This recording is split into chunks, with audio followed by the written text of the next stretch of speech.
सबे जनता की हई रंगदार कौन छेड़ी लभर हमार सुन ले रे सबे जनता की हई रंगदार कौन छेड़ी लभर हमार उतर हेला हरदम घमंड में रंगदार है नो घर में से खींची गोली मारो महमंड में करदम चंदा तू तारा रे परखंड में घर में से खींची गोली मारो महमंड में करदम चंदा तू तारा रे परखंड में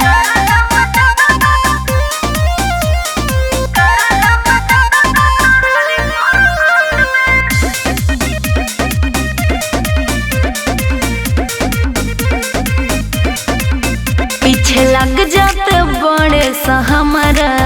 जब जाई बजरिया हो आज झाड़ दे में ओकर बुखार हमर देखी रंग दरिया हो देख ले शेर है शेर सही में का पीछे लग जाते बड़े सा हमारा जब जाई बजरिया हो आज झाड़ दे में ओकर बुखार हमर देखी रंग दरिया हो छेद छेद को तो एकरा हो अंग में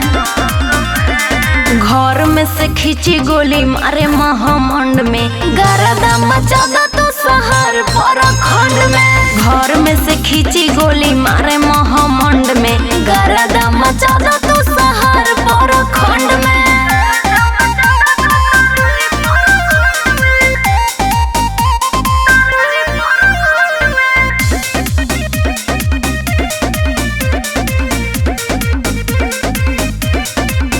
कहे मालिक हाल बा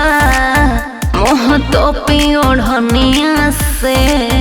बेटा आवतन सुन ले हम अच्छा आज उठ जाइबे दुनिया से ओहो जाइबे का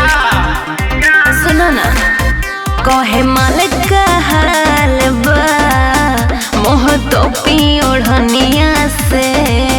बेटा आवतन सुन ले हम आज उठ जाइबे दुनिया से आओ साहिल जी तो रंजन तो रंग में